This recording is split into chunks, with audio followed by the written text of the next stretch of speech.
ako sa trabaho. Ako sir, ako sir, hindi ako lumalaban naman ako ng parehas. Hindi naman traffic yung kanilang inasikaso eh. Yung panguhuli. Pinakawalan nga niya, kitang-kita mo eh. Anong gagawin mo ron, pulis? Konting kimbot mo lang, ayun na, sa gitna, tumatakbo. Kalabay ng huli ng magnanakaw. Dapat pantay-pantay po. Hinuli nyo kami, huliin nyo rin yung mga ganun. Sabi ko, huli namin kasama namin. Ano ka ba? Ng 1 milyong tubos sa mga bus na nahuhuli na sinasabing colorum, 200,000 sa mga van, 100,000 sa taxi, 50,000 sa jeepney, 12,000 sa tricycle. Ito po ay naging hindi po tumino ang driver dito. Ito po ay naging dahilan ng korupsyon ng buong enforcement group sa buong Pilipinas because of this.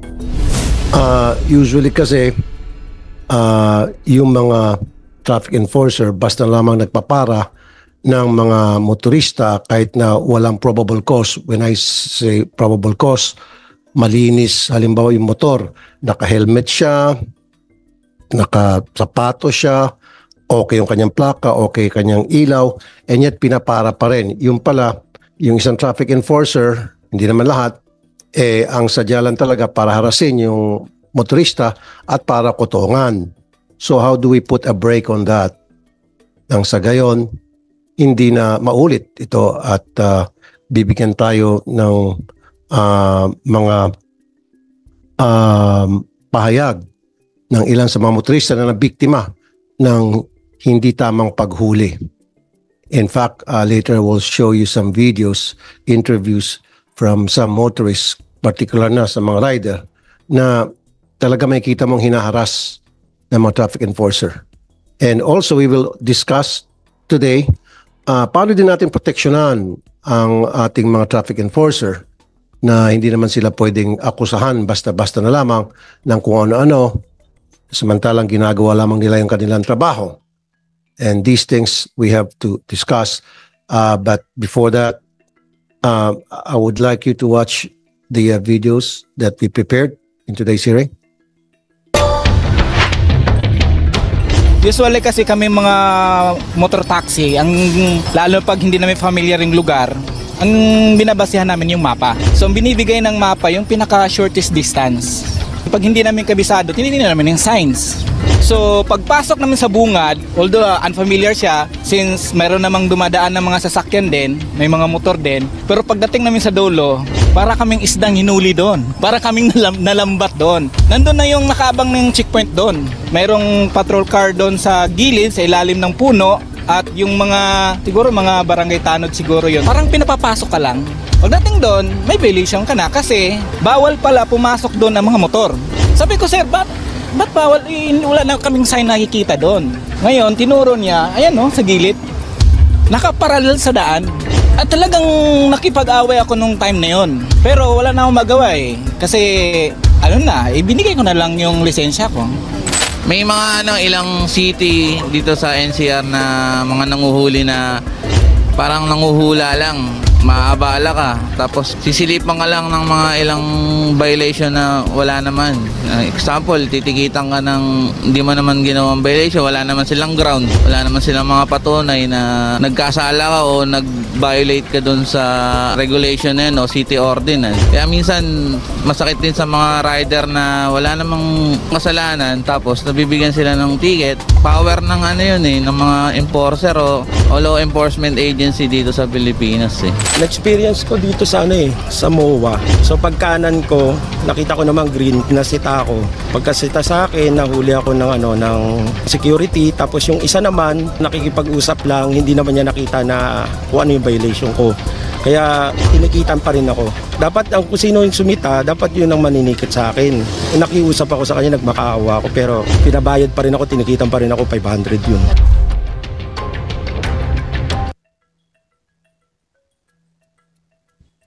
Paano ba ang paghuhuli o pagpapara sa isang traffic violator? Ano ba yung procedure na dapat sinusunod? Kasi yung mga sumbong nakakarating sa akin, paparahin yung isang motorista, in some cases sabihin, sumunod ka na lang dun sa kanto. Tatanungin, anong violation ko? Basta akin ang lisensya mo. Para sa akin, the moment na pinara ng isang traffic enforcer ang isang motorista for an alleged violation, right there and then, dapat sinasabi sa kanya kung anong violation niya and then sa kahingi ng driver's license, insurance, etc. Pero hindi pwede yung parang nag-fishing lamang, basta lamang manghuli and then habang nag-usap sila, hinahanapan na ng kung ano nung pwedeng sabing violation. And I still have another video.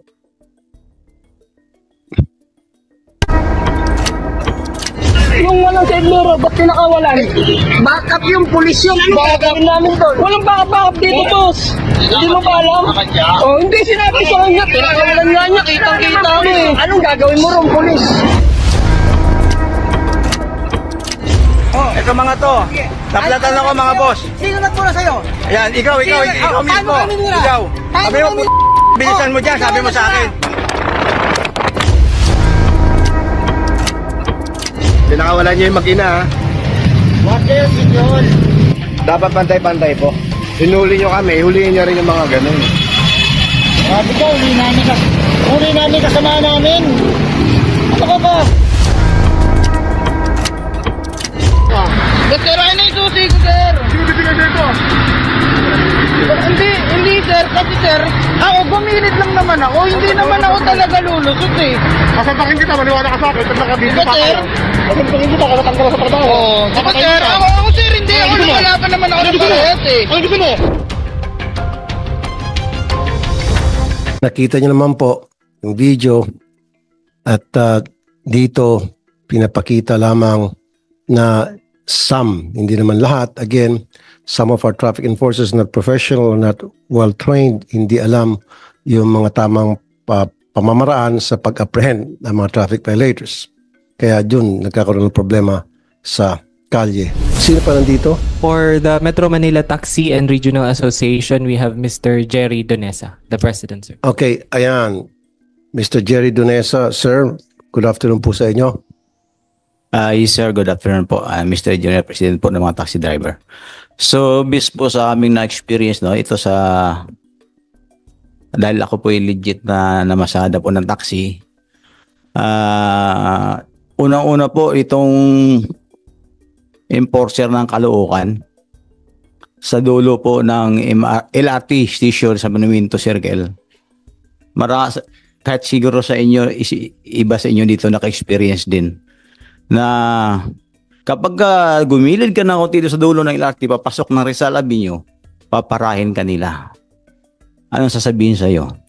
Wrong lane, swerving, at tatakutin ka.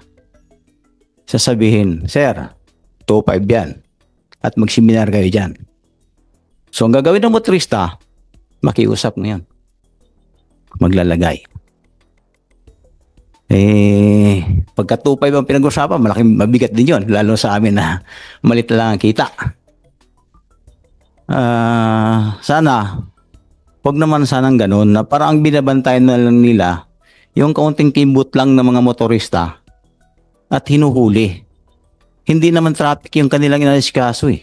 Yung panguhuli ng mga driver na dumadaan doon. So, mayroon akong pasahero na empleyado mismo ng City Hall ng Caloocan. Minimum lang yata ang sahod nila, pero ang laki ng mga tiyan ng mga enforcer. Saan ang galing? Paano napapalaki yan? At saka isa pa, babagitin ko na rin po yun sa Manila po. Yung mga ibang enforcer dyan, hindi naman lahat, nagtatago sa isang poste.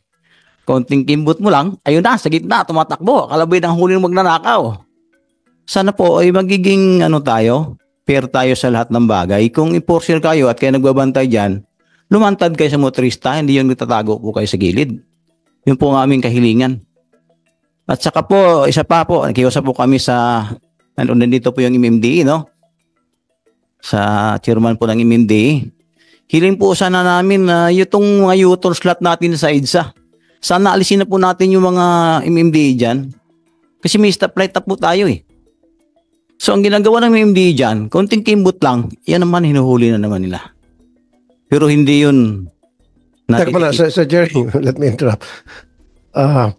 So, ayaw mo nagtatago yung mga MMDA, traffic enforcer, dapat lumantad. Pero kapag nakalantad sila dyan sa U-turn, ayaw mo rin. So, saan sila?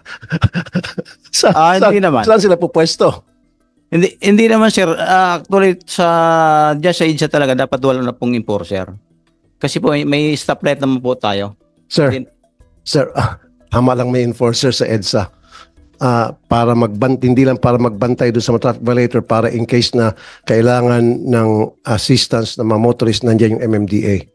That's important. But anyway, nakuha ko na yung point mo, yung sa Caloocan na konting kemo, totoo yun. I've heard a lot of stories kagaya po sa inyo na na-encounter ng hindi lamang taxi drivers, kundi maski ng mga sa motorista driving a private car.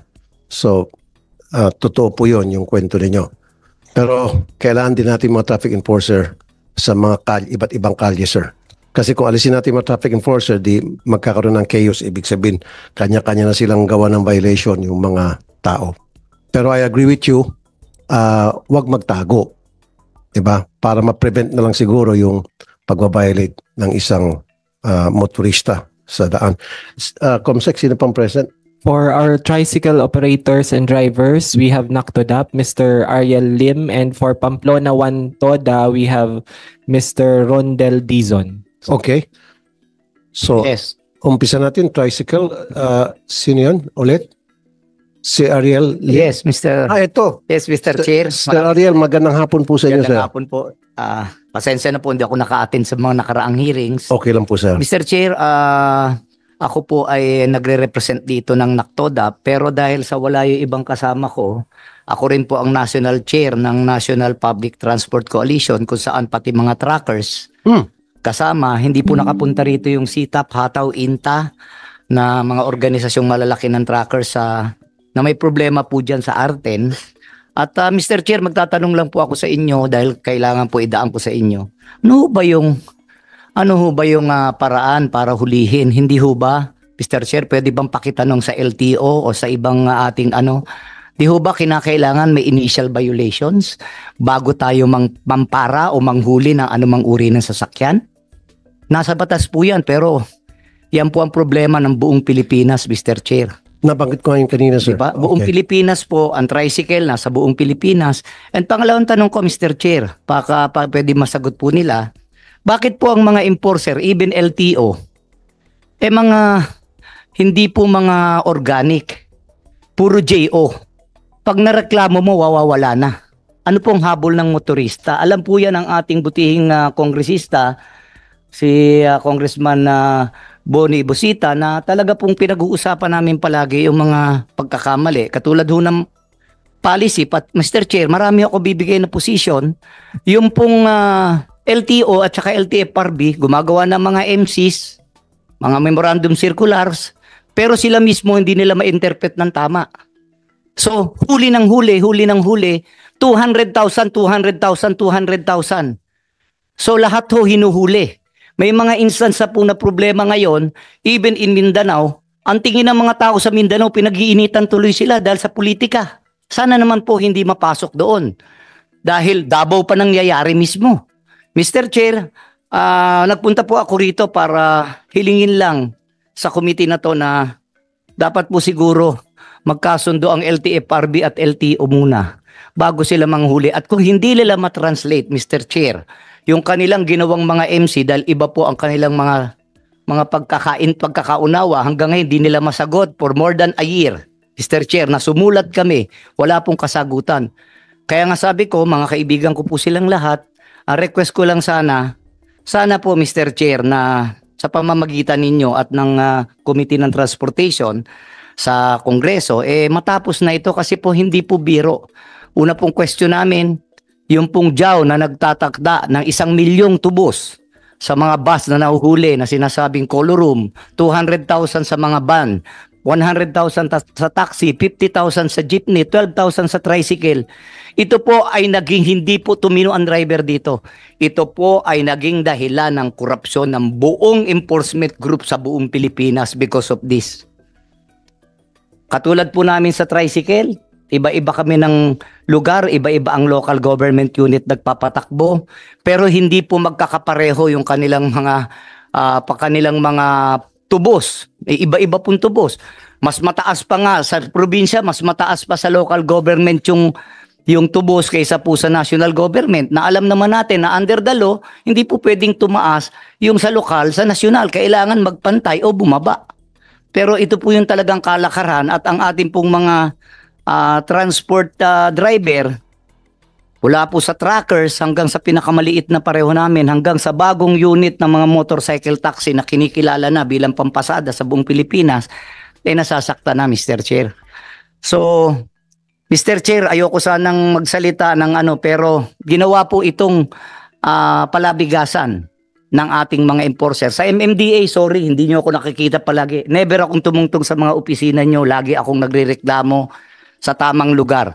This is the right na tama po na pag-usapan sa Senado. Dahil po, yung pong mga ginagawa ninyong mga kung ano-anong mga programa, hindi po wala pong batas eh. Naintindihan po namin, Mr. Chair, di ba, na may karapatan sila. Pero pag wala pong batas, wala po kaming proteksyon. Ibig sabihin, anytime, sinasabi ko nga sa ating ASIC sa LTO, nagpapasalamat ako, sinagot niya naman, Mr. Chair, pag nahuli ka, lalo na sa LTO, pupunta ka sa adjudication board nila. Sino po ang mag-aano sa'yo? Mag-hearing sila.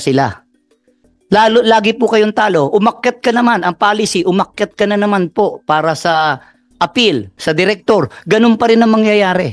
Ang huling appeal mo sa ASEC ng LTO. Pag wala pa rin doon, korte na ang punta ninyo. So, Mr. Chair, mahirap pong magdemanda sa korte sa dami kong pinapile na case. Dahil hindi po biro ang magbayad. Wala po kaming kakayahan. Kaya nga nandito tayo ngayon, Mr. Lim. Thank you Maraming for bringing salamat, that up. Mr. Chair. Opo.